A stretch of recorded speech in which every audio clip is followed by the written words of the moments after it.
আমি মোহাম্মদ রুবেল বাংলাদেশ ইসলামী ছাত্র শিবির 2024 সেশন পর্যন্ত জেলা শিবিরের সেক্রেটারি দায়িত্বে ছিলাম। সর্বশেষ 5ই আগস্টের পূর্ববর্তী সময়ে ইসলামী ছাত্র শিবির এবং বাংলাদেশ জামাতে ইসলামীর কিছু বিষয় আমার কাছে প্রস্তাবিত হয়। আমি সেগুলো নিয়ে তাদের কাছে বারবার প্রশ্ন করেছিলাম, কিন্তু সঠিক সুরাহা হয় নাই। যার কারণে আমি বাংলাদেশ ইসলামী ছাত্র শিবির এবং বাংলাদেশ জামাতে ইসলামের যে রাজনীতি, সেই রাজনীতির থেকে নিজেকে অব্যাহতি নিয়ে চলে আসি। ওই সময়ে অত কিছু না বুঝলে বর্তমান জেনারেশনের মতো আমরা তো আপডেট ছিলাম না। যার কারণে আমাদেরকে যেভাবে মোটিভেট করা হয়েছিল আমরা সেভাবেই মোটিভেট হয়েছিলাম। কিন্তু সর্বশেষ সাম্প্রতিক যে বিষয়গুলো আমাদের সামনে ধরা পড়েছে, সব বিষয় বিবেচনা করে আমার সবচেয়ে বেশি দুঃখ লেগেছিল যে আমি কাদের পিছনে এতদিন সময় দিয়েছিলাম।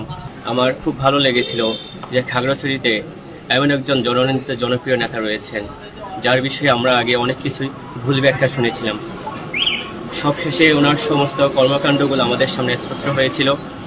তাদের সব কিছু শোনার পর আমি মন থেকেই বাংলাদেশ জাতীয়তাবাদী দল বিএনপিকে ভালোবাসি, বাংলাদেশ জাতীয়তাবাদী ছাত্রদলকে মনে প্রাণে ধারণ করি এবং আমার সাথে আমার যত শুভাকাঙ্ক্ষী রয়েছেন, আমার যত হিতাকাঙ্ক্ষী আছেন, তাদেরকেও আমি অনুপ্রাণিত করি। যদি করতে হয় অবশ্যই বাংলাদেশ জাতীয়তাবাদী ছাত্রদল, বাংলাদেশ জাতীয়তাবাদী বিএনপি যোগদান করার জন্য।